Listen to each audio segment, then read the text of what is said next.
If you want to just tell us your early influences of music. It's just one of those, it's one of those things, from about 9, 10, I knew I'm fond of music. Couldn't help it, you know, there's certain bits in records I was like, oh, I like that. My mum and dad were quite a big influence. They played a variety. My dad's a big Frank Sinatra fan, all that sort of thing. My mum would play anything from calypso to bloody pop music, you know, all sorts of things really. Motown, soul. They play a variety of things. And of course the radio was on quite a lot constantly in our house. And I was always fiddling with things to try and get, you know, the different songs on. James Brown was a massive influence for me. Saw him on the telly at an early age. Jazz music, my dad's a big jazz fan. Loved a lot of that, a lot of breaks and bits in that I could hear. It was always, for me, I was always a bit of the, that's a good bit of a tune, that's a good bit of a tune. So I knew from, as soon as hip hop sort of came along, I knew damn well what I needed to do. It's the best bits from certain tunes that you want to put together. But I'd say from about 9, 10, I remember buying a single when I was 10 years old. I got some pocket money and went in and bought I can't remember what the single was now, but it was an old jazz thing with a funky bongo break in the middle. It's called Bongo Rock, but I can't remember who did it. On Capitol Music, it was a very old, didn't have the middle of the 7-inch in. You had to get the middle to put in the middle, you know, I think that was the first record I bought.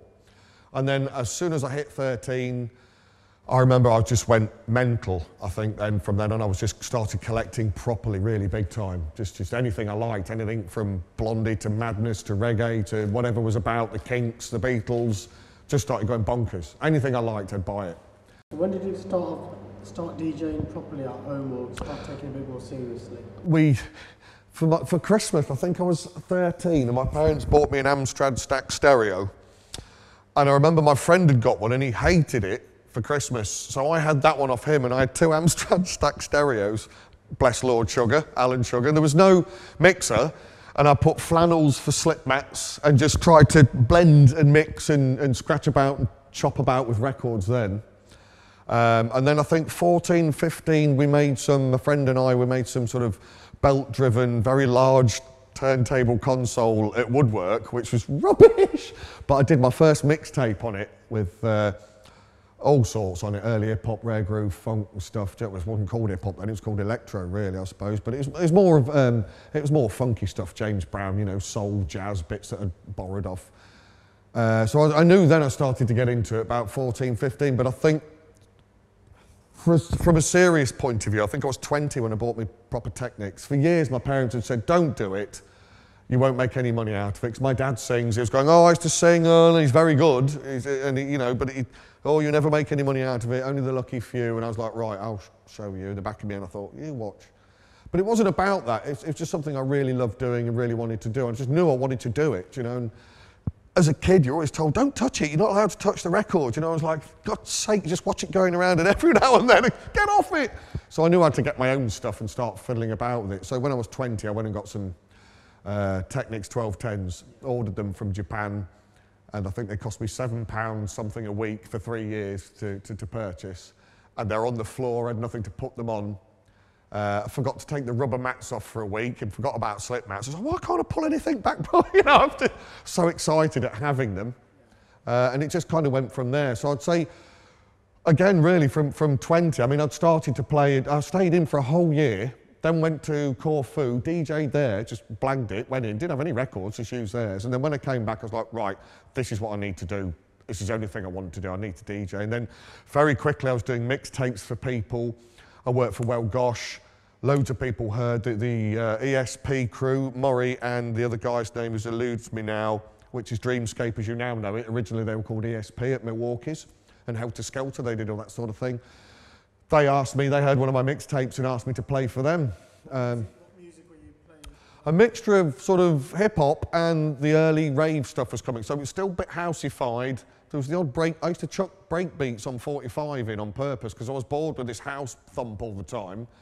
I wanted to funk it up, and I didn't want to play any one genre, you know, I like mixing things up a bit, it's more fun for me as a DJ, so I started kind of doing that, so it was a mix of old hip-hop, you know, things like, things that were fast enough. If they weren't fast enough, I'd speed them up, like Back by Dope Demand, that's Al Nafish, Planet Rock, anything that was fast enough to go in, you know.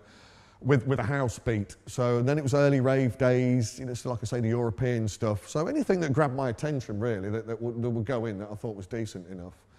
And that's how it started to snowball then from there on. Leroy and Idris, 5HQ gang, were in sneakers in the Silver Arcade, and obviously I'd been a customer of theirs for a few years, as well as Rockaboom, all the shops. I'd go in every one. I'm a digger. I'd go anywhere and everywhere. If there was records in there, I'd go. You know, I'd travel to London on my own at 13, 14, buying records. And again, I was in sneakers constantly, and they said, look, you know your stuff, you know your rave stuff, you know your music. They poached me from Wellgosh. Said, can you come and work here? And of course, to me, I was like, yeah, cool, I'd love to. So Pete Turner, Wellgosh chap, he was fine. He knows how music matter was. He said, no, it's a logical progression. That's where you need to go. Off you go. So then I started working for the 5HQ guys, obviously, and the rave scene was kicking up. This was about 1990.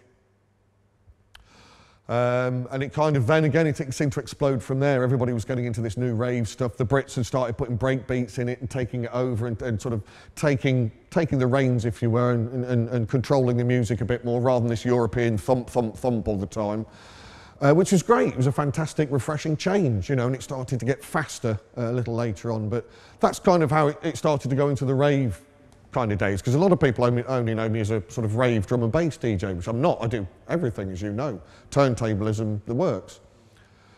After that, it started, you know, Leroy and Idris hired me for their dues. I was already playing for ESP. Some of the bad boys, the gangsters, started hiring me because they kept hearing me, who's this new guy on the block, you know, la-di-da. So I just, you know, as long as I was fine, they were happy, I just started playing everywhere, and it just sort of progressed from there, house parties. And then, of course, the Fresh FM, the pirate radio, Fresh FM, which the guys did. They asked me to do that, which was great. I think I won 3 years on the trot, best show, best entertainer, most entertaining show, all these little trophies. I love doing that, that was great fun. But hated my voice, it was awful. That's a different kettle of fish on the radio, as you know, it's a completely different ball game, but thoroughly enjoyed it. How long did you do radio for? Ooh, for about 3 or 4 years, if I can remember. It's definitely 3 years, and then a bit sporadically, because Leroy and I fell out a bit. They weren't playing ball, really, in my opinion. They'll beg to differ, I'm sure, but I think I was getting more popular than Leroy, and he didn't like it, basically, and you know, they like to control everything. He'll admit it, he's a bit of a control freak. And then people would ring up for me and they go, no, we haven't got Mastersafe. We've got SS though. I know, because my own wife at the time rang up. So we knew what they were up to. So we had a fallout. And that was shortly after I did a couple of EPs for them because I love making music as well. Obviously that was the next progression. And then I kind of went on my own for a bit. Initially, to begin with, it was the ravey stuff, you know, that was the break beats, kind of speeded up lyrics. It was all that way. It was right for the time, you know, at the time. I'd like to remix a lot of it now. Did a few white labels. I've got a whole 11 or 12 tracks that never came out of ravey stroke drum and bass stuff that I did along the way with a guy called EQ, who produced it all really for me, helped me produce it. Because I can write it, but I can't put it in the machine at the time, you know, I was still learning to do that sort of thing. Yeah, so that was great, that took off, that was great fun. I love making tunes. And then it just went ballistic. I was playing everywhere on the rave scene. You name it, Fantasia, Perception, all the big ones, 50,000, 12,000, open air stadiums, massive clubs, anywhere, Amnesia, everything, you name it. This would be about 90, you talk about 92, 93, 94, went ballistic, absolutely. You know, rave, drum and bass, that was everywhere. It was all over the country. Was that your peak? I think it was from a commercial point of view, yes, yeah, in that respect, I suppose. It definitely got my name about. And the thing is, though, with that sort of thing, it did annoy me afterwards, because I had a few years, my daughters were born, Morgan and Taylor, so that trying to put a damper on the thing, and the music changed a bit, and then you got a lot of bad boys come into it, a lot of people were resentful at the attitude and the way that the scene had gone, and had shifted back to the nice, funky, mellow house scene, where Sasha was in control, people like that, you know, that sort of thing was going on. So I took a couple of 2 or 3 years out, really, with the family thing and that, and to be honest, the music had changed so much to a point that if I'm not feeling it, I can't play it. I can't play music I don't like. The odd one you can slam on because it's popular, and it's, you know, but I can't play it. If it's not me, I can't play it. If I'm not feeling it, it's just that's how I DJ. You know, I've got to feel it to do it. Really, we all bastardise ourselves a little bit with the commercial scene, don't we? And then suddenly I got a second chance. Panos, bless him, was after me for a while, and a lot of DJs have said, look, you've got to get Mastersafe. The Room 2 thing opened up. A lot of house music, Money Pennies, I've done all them guys. They're all opening up, but they had a Room 2. And they had no one to stand there for 4, 5, 6 hours and play everything. Bang, I was your man. So I started doing that again. I had a second wave. And I enjoyed that a lot more because people just, oh, he's just a rave DJ. And people were like, no, go in and listen to him. He's not just a rave DJ. I taught at Loughborough University for 2 years for pedestrian, turntablism, you know, things like that. So, and I've always prided myself on my skills, you know what I mean? No matter what music I'm playing. I just 8 hours a day on my hands and knees practicing for 18 months before I even bothered to do a mixtape for anybody. I had to make sure it was good for me before anyone else could hear it. And that then showed up in the Room 2. You know, I could go for house mixing, scratching. You'd start with R&B, old school and new school, as you've heard me, fiddler, I know you have. And then I'd go through house, new and old, anything. Reggae, drum and bass. If I thought it'd go on, I'd even chuck Frank Sinatra in here and there. Do you know what I mean? Beatles, all sorts of things. If I could get away with it, and it made people dance, then I'd do it. I'd do it. And that was great, because I got a second wave then. It was mostly Leicester, but it was, you name it, R-Bar, Fat Cats. I had the Revolution bar when that opened. Now, that first opened, I was doing Thursday, and then eventually they got me onto Saturday, because Thursday was busier than the Saturdays, and there was a queue from 9 o'clock, I kid you not, I was on at 9, 4 deep queue, still till 2 in the morning of people trying to get in to hear me playing. It only holds 1,000 people, so I was like, and the guy, the thing is with Revolution, they kept having different managers, and they go, oh, I don't really, you know, a lot of mixed race people in there. I said, you're in Leicester, mate. What? Sorry, you're from Manchester. Go home. You know what I mean? Go home. Don't be so stupid. This is what the people want. This is what I'm playing. So there's a lot of politics, unfortunately, on the second time round with the Room 2 stuff and stupid bar managers. You know, like, I play the music, mate. You pull the pints. That's how it works. And that was a bit irritating. But those idiots aside, I mean, I did Weavers, you name it, any place in town, I've done it, you know, Starlight, the whole shebang. And then I'd do other things. I'd do Money Pennies in Birmingham for them. I've done Hacienda back in the day, not Room 2, but, you know, the rave days. But the Room 2 stuff was good. I'd play around Lincoln, Nottingham, you know, Sunday nights, Nottingham Bar or something, all their Revolution. Done most of the Revolutions around the Midlands. Yeah, so it was good. But the problem was it was anything from 2 hours to sort of 5 or 6 hours. I do 6-hour sets at Revolution.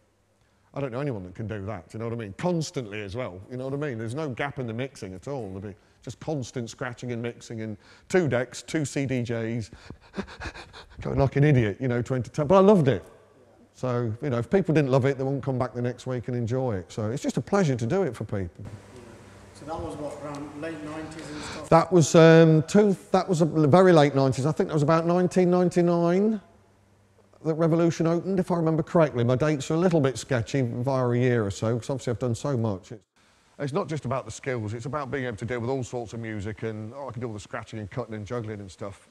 And that's what I love. It's like a martial art to me. And that seemed to then start to come into the mix a bit, because I started doing like Watty and Yes and people like that started. Watty in particular would say, can you do some scratching on this? People asked me, can you help me with the beats for that? Mark, MYNC project, phoned me up. He was working for Virgin EMI at the time. He said, can you come and do our Christmas office party? You know, Kylie's there and people like that. And it sort of went in lots of different directions. People suddenly realised I was back in the mix, you know, I was back on the turntables, and it was kind of, it's a bit Lord Lucan-ish. You know, where's Mastersafe gone? And then bang, oh, hang on, is Money Pennies, Room 2, oh, wait, he's doing this. But I wouldn't just do Room 2, I did the first room, you know, warm up for everybody, get it going. I seem to be doing bits of everything for everybody. Leroy would then be doing sort of old school do's, drum and bass in one room, which was great, so I got to play all those old drum and bass tunes again. So it started to go off on lots of different angles.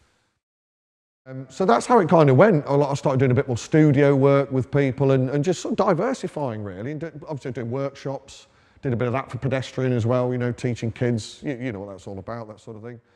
Radio work, basic mixing and advanced scratching techniques and all that sort of thing. So it was good, it was good. It diversified, which kept me happy and occupied. And obviously the Room 2 gigs were still going as well. What other DJs on the scene would you say were making noise. Oh, we did the garage thing as well. Sorry, I missed that bit out. The garage scene was rife as well. What are the DJs? I mean, I've played with all of them, obviously, bless. Obviously, I played with Leroy and the crew. There was your guys, I've forgotten the bloody names now. Is it Jason? Jason?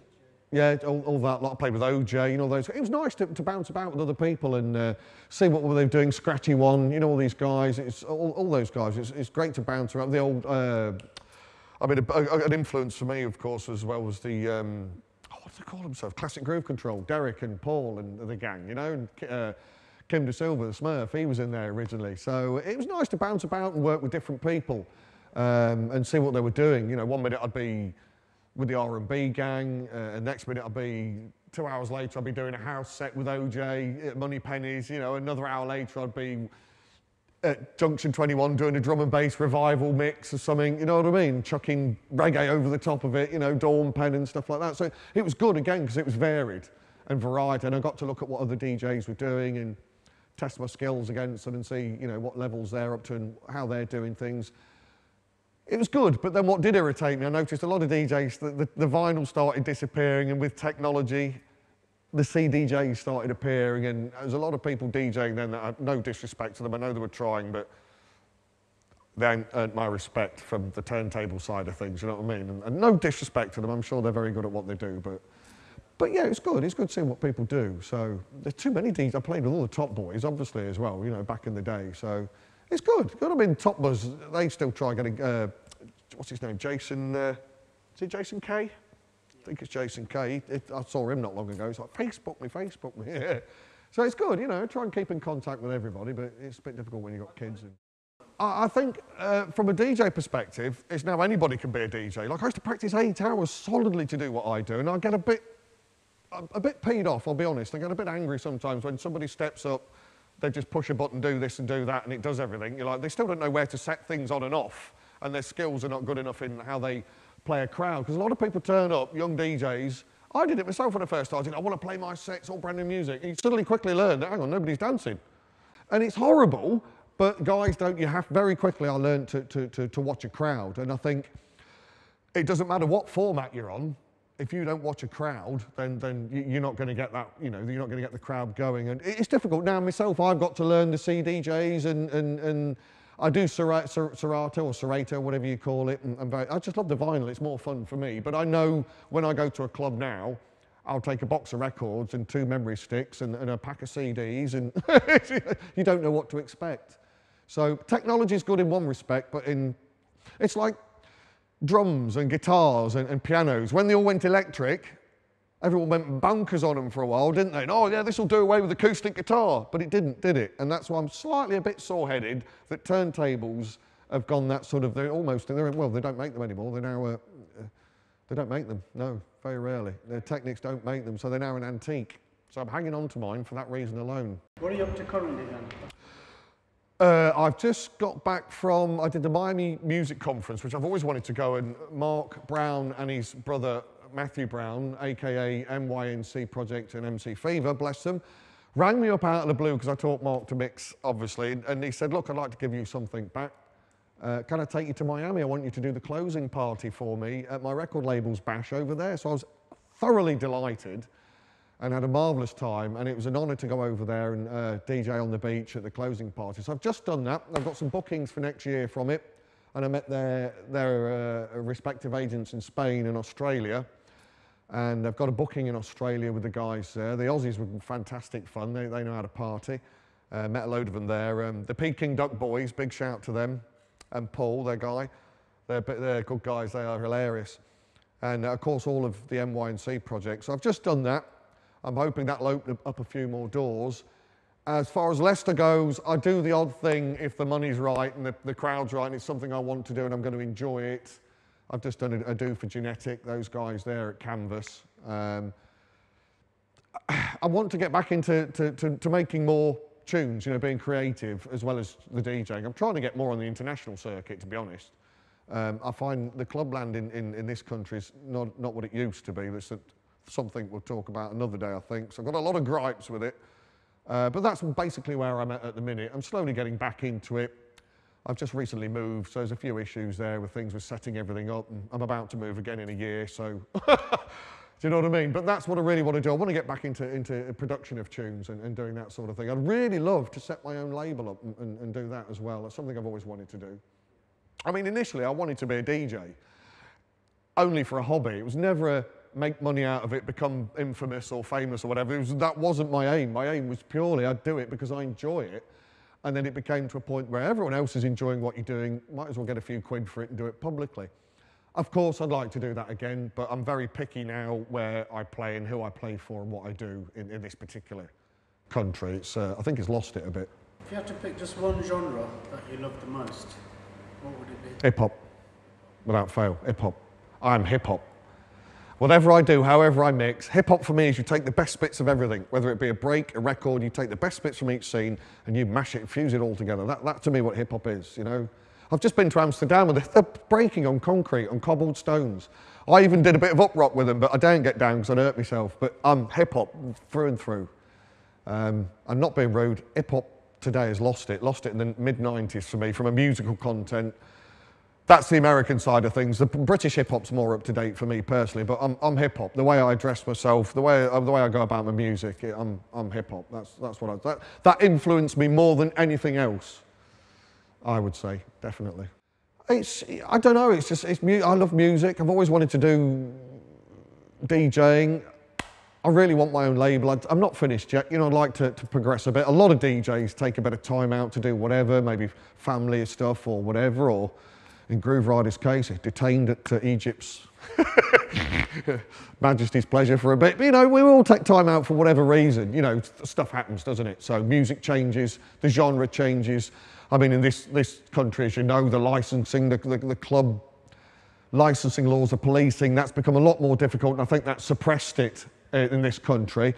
Whereas if you go abroad, they're a lot more open for these things. The Americans are incredibly welcoming. You know, hey, can we have a party on the beach? Yeah, they're like that, sod it, let's do it, let's work around the rules, let's do it. You know, they're really, in this country we put up barriers, we make it difficult. The kids are going to party whether you like it or not. I'd rather give them somewhere to go than have them do it in illegal raves that's run by gangsters and things like that. We need to address it properly in this country. That is a big problem, personally, that I think we were at the forefront of music. I think we still are from a production point of view, because our music goes right across the world, not just dance music, but, you know, everything. The bands, the big bands, everything, Kasabian, you know, everybody. Are you talking about Leicester? Yeah, not just Leicester, but, you know, UK as a whole. Leicester as well, it's got some fantastic stuff, as we know, but we're just not good at putting on the club side of things here. It's only festivals. It's all festivals now, which I think is wrong. It's wrong. Back in the day, and I know this sounds awful, I shouldn't talk about the drug culture, but they are entwined. Wherever you go, you're going to get they're entwined. Music and drugs are entwined. But that aside, back in the day, you had drug dealers that would go to a rave purely to fund their own habit. They weren't out to make money. They did it because they wanted to enjoy themselves. They were going to take drugs, and so were the mates. Then later on, when the music scene started to get into the early drum and bass days, the big gangs got involved. These gangs want to make money. They weren't bothered about who they trod on. They unfortunately brought their aggressive behaviour with them, and like you say, that then buggered the clubland because there was fighting, there was turf wars, there was gang wars over drugs, and the innocent people in the middle, us, the promoters, the DJs, you know, the ones that, hang on a minute, this is about raving, it's about enjoying yourself, not shooting the bloody ceiling to bits just because a good tune's come on. All the normal people have buggered off because they're terrified, do you know what I mean? That really didn't help. And then, of course, the government, they couldn't police it properly, they didn't understand it, so they just stopped the licensing, they closed clubs down. There's a club in Birmingham recently just had a gunshot go off. Never had any problems, a house do. Loads of idiots got in, the gun's gone off, licence revoked, you're not doing it anymore straight away. And that's wrong, they've ruined it. It's not our fault, you can't police it. We've got doormen, you know. What are they going to do against 30 strong people with 20 odd guns in their hands? What are they going to do? You know, I think it's wrong. It's not fair on the club scene. Kids are going to do this regardless of where they do it. I remember one day, I can't remember who was Tay now, I'm not sure who it was, but there was somebody saying, I overheard a conversation with a policeman was stood there saying, literally, you're going to have to pay us to police your club because it's come to, and I'm like, hang on a minute. I know football grounds do it, but that's a different kettle of fish. Now, you see what they did? They eradicated the football hooliganism. The football hooligans then went into the rave scene, and they were quite happy because they were pilled off their heads, but there was no trouble. But you see what I mean? Then the trouble does start, and rather than sort it out so that people can have party safely and enjoy themselves, they just close places down. Well, the kids are going to end up on the park or in an illegal rave where it's not safe, it's run by bad people, and that's giving the scene a bad name. And I think that's happened with the house scene, the drum and bass scene, the garage scene. It's happened with the R&B scene. It's happened along all the way. Now all you're left with is these crappy commercial clubs that get the odd big DJ in the odd night, where it's then rammed full of people. You know what I mean? It's not spread out. It used to be spread out. In Leicester, you could go, where are you going tonight? Or it's Total Chaos on, there's this on, there's that on, there's that on. All right, Total Chaos was the biggest thing, but there was 5, 6, 7 others, there was after parties. Now you're all confined to 1 or 2 places, which means that there's going to be even more trouble. It's dragging itself back a little bit, because I know some of the young kids at my gym that one's done a rave on Sunday in some old warehouses at the back of the bus station in a little tunnel, and the council gave him the go-ahead, which I was very surprised at. He did one there before, but he's had to beg the council to be able to do it for 3 years. You know, he's been trying to, got all this, ticked all the boxes, you know, done everything he can. He's a young lad, he loves music, he wants to promote himself as a DJ, promoter, and he's just finding wall after wall after barrier after barrier after barrier, and I think that's wrong. I think the powers that be have buggered it in this country for us a bit, I think, and it's wrong, because all they're doing is driving it underground again. It's total. I know for a fact that rave underground warehouse parties are coming back. Because I know some of my mates are trying to bloody do the things, and that's how I know, because they've tried to enlist me to play, and I said, I'm not playing unless it's completely safe, you know what I mean? I'm not getting nicked. For me, my influence is just what I heard a lot of the time. My friends would influence me a little bit, and obviously I've got favourite DJs from back in the day, Grandmaster Flash, you know, Cool DJ Herc, the original hip-hop crew, and Spin Bad, you know, the original hip-hop DJs. Carl Cox, you know, other DJs. Everybody's been a bit of inspiration for me. So, you know, I've sat there and listened to them, and listened to what they play, see how they do it. And I think you're stupid if you don't take a bit from everybody and, you know, learn a little bit from everybody. You know what I mean? I believe I'm a good all-round DJ. I could, like I said, I could play a bit of everything. But for me, usually it was the music that influences me. It's that, you know, I hear a tune and I'm off. But people around me, with my family, bless, I think they understand it more now. It's like, now, yeah, I think like when I went to Miami recently, obviously I got taken there as a guest, you know, VIP, and my dad was like, what? He couldn't understand. Now he understands, and funnily enough, I played for my father. He asked me to play for him. He sings beautifully. It's Frank Sinatra, Dean Martin. That's where I got the music gene from. That's where my daughter Morgan is passed down to the first one, bless her. She sings beautifully. I can sing, but I tend to croon and take the mickey, really.